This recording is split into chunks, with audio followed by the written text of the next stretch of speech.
it isn't. Real fairy tales are nothing like your fancy-pantsy melodrama children's stories, where all's well that ends well and everybody lives happily ever after. Oh no.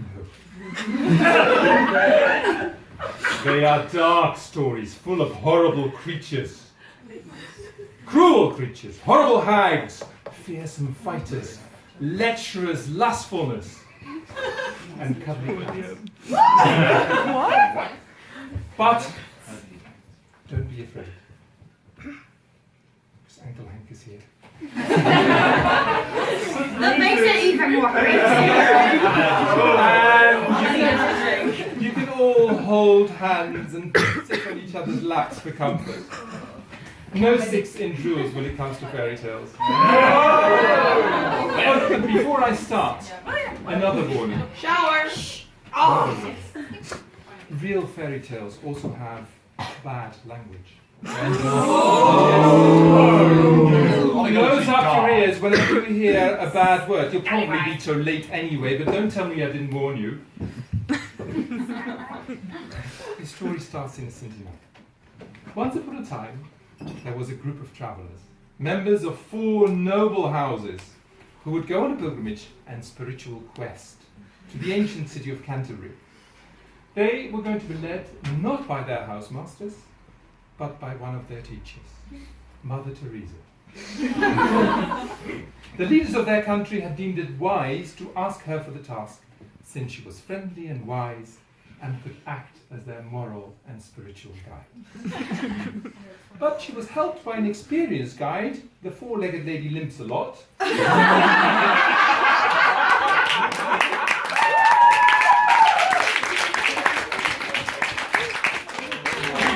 Canterbury innumerable times and was invaluable in matters of love.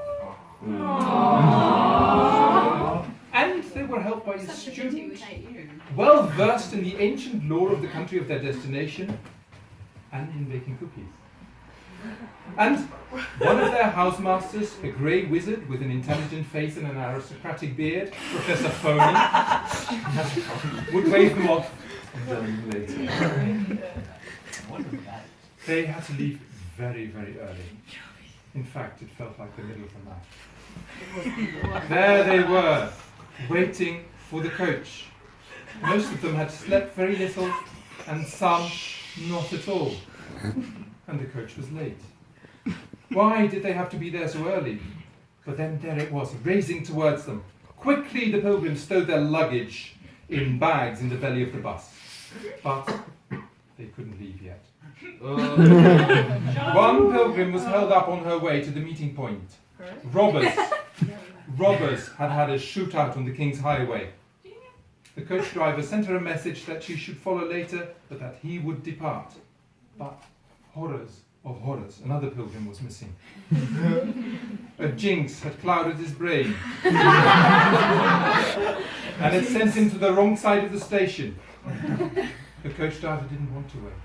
He muttered and swore in his strange tongue, and had it not been for Professor Phony standing in the doorway, the coach would have left without him. But the rest of the travels were uneventful, and speedily they arrived at the port where a ship was waiting for them to ferry them over to the white cliffs that marked the strange land where they would have their strange adventure. They were brought to an ancient inn, and while the servants were bringing the bedchambers in readiness, the pilgrims went off into town to have a look around and to buy sustenance. Some of them bought it in liquid form. And there things started to go wrong. Instead of cleansing themselves in order to be prepared for their visit to the holy shrine the following day, some of the pilgrims gave in to the urge of imbibing the said liquid sustenance. But some evil spirit must have poisoned the liquids, because drinking them blurred their vision and slurred their speech, and soon the pilgrims no longer knew what they were doing. One pilgrim showered and went to bed naked, thinking she knew exactly what she was doing. But she was very very surprised the next morning when she awoke without having a night.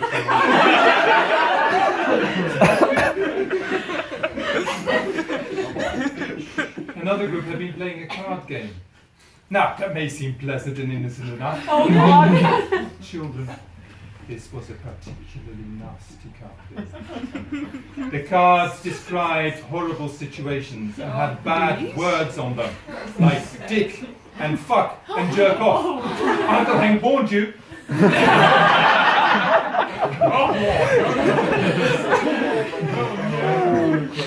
And Mother Teresa came to check what they were laughing about, and she was properly horrified at what she saw and how right she was. The next day would confront them with their wickedness. They weren't allowed to enter the church the normal way, but had to go the way of the common people, the lepers and the sinners. How conspicuously had they failed the first test of true pilgrimage. Even innocent Mother Teresa had to bear the burden of their sins.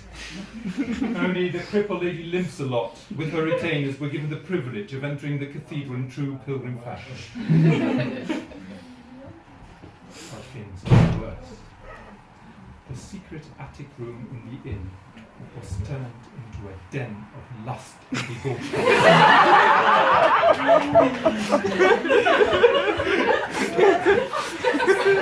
Originally assigned to a group of female pilgrims, the room was used for a lesbian cuddle fest.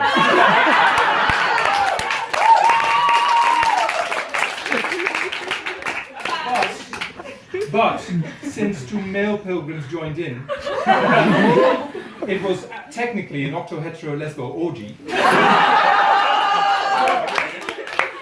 involving 8 mouths, 8 tongues, twice as many lips, and 4 times that number of limbs. Uncle Hank shudders to think what that must have looked like.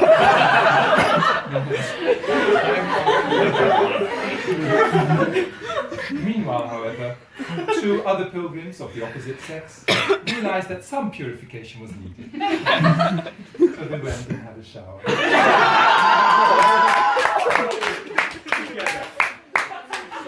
Now, wasn't that good and thoughtful of them? Not only was it environmentally friendly, it also greatly enhanced the cleansing because they were thus able to clean each other's bodies thoroughly.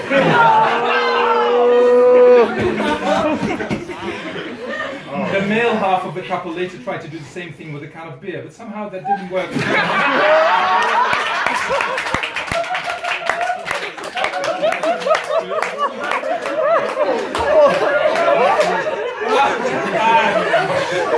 And it wasn't nearly as pleasurable. Oh no.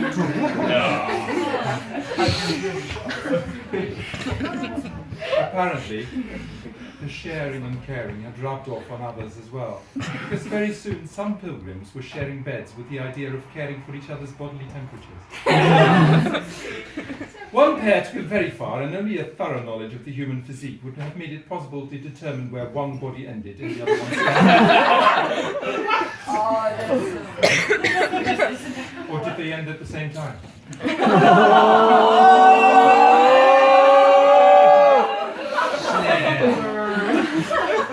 Now, it seemed that the pilgrims were not so much looking for spiritual healing, or perhaps they were, but they were very specifically looking for their true identity.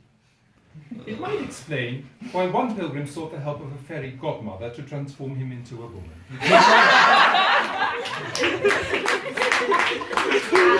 Was it insecurity about his own identity? Yes. Was this also the reason why 2 of the male pilgrims had snogged on the feast day of the Holy St. Patrick? What? Was it also...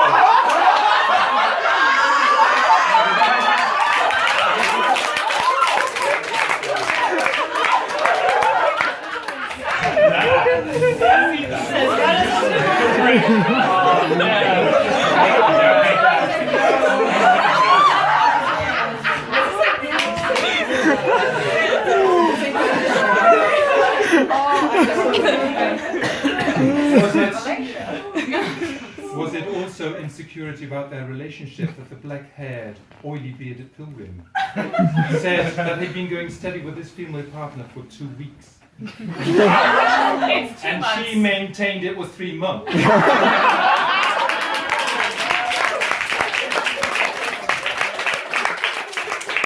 Or should everything she says be taken with a grain of salt? Yep. And a shot of tequila.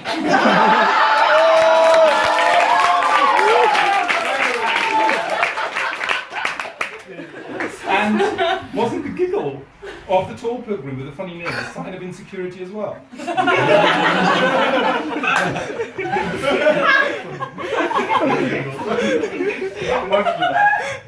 One pilgrim apparently only felt safe with herself as company when she was talking to her image in the mirror.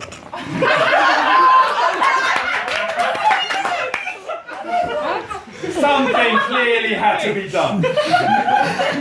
Fortunately, the grey wizard came to the rescue. Oh boy! He magically appeared, like he promised, on the Monday night.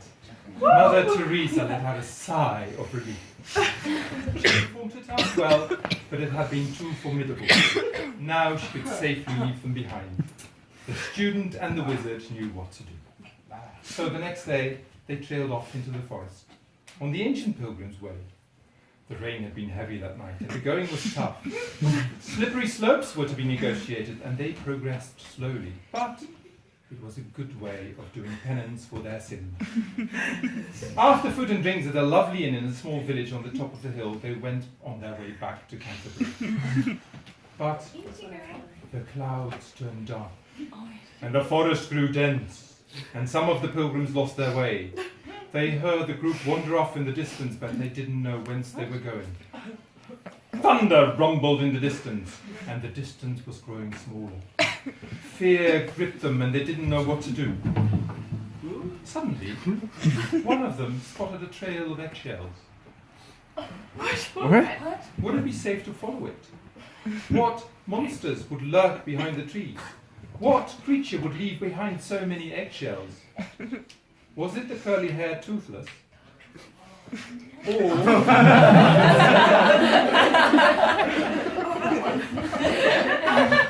Or was it the red-mantled no-carbosaurus eggs? It was that. But the no-carbosaurus eggs turned out to be one of their own. With a sigh of relief, they were able to rejoin. The first true act of contrition was climbing over a stile, a task they all dutifully performed. Then they came to a hill whose purpose they were told would be explained to them later. And as promised, the moment has come. Yay! On that small hill, in ancient times, there stood a small chapel dedicated to Saint Adolescents and Saint Hormonius. In order to rid oneself of improper thoughts and thoughtless behaviour, one had to run up that hill as fast as one could, and then say 200 Hail Marys and 50 Our Fathers without panting. And one would be cleansed of impurity. It had been the intention of the student and the professor to have the pilgrims perform that ritual. But unfortunately, the slope was so slippery that walking up it was nearly impossible, let alone running. So, still stained with sin, they returned to Canterbury. Attempts at sucking out the sins appeared to be futile, and now some pilgrims went round with stains on their souls and on their skins.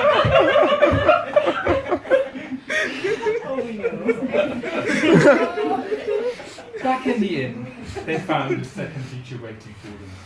Mummy Longlegs. She had heard of the foolhardy travellers and decided some female presence was needed. So, had all of this been for nothing then, this pilgrimage? Not entirely. The boys found self-confidence in comparing their floaters as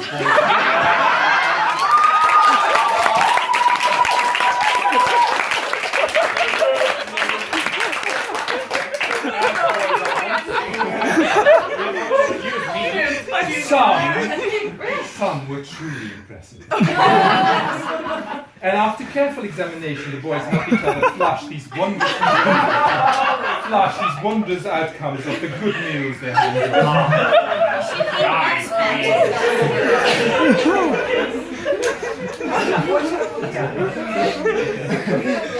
Some others found part of their identity on their travels to the great capital of the land of pilgrimage.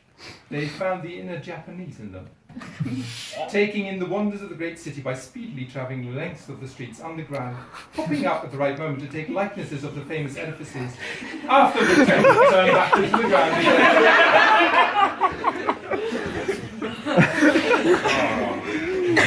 One pilgrim discovered the vintage quality of her inner being, and she bought dresses and boots to match.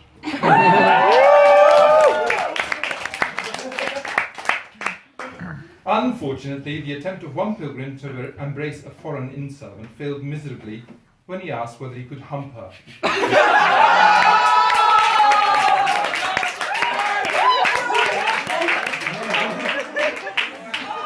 He narrowly escaped beating.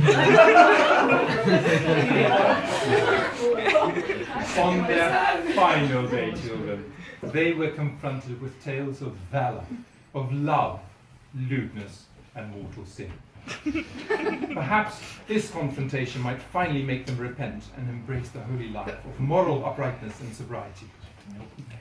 And the first sign of that appeared. Some of the pilgrims who had fought bitter but secret fights between them made up and hugged. All of the pilgrims celebrated their spiritual community by going out to share their meals together. And in good spirits, they went into the city to buy peace offerings for the people they had left behind. But true inner peace still had to be found. One final attempt will be made at the shrine of the Cross Keys. The high priest of the beer pump might absolve them when they ask him nicely. His motto will strengthen their resolve and take away all remnants of doubt. Spread love, not legs.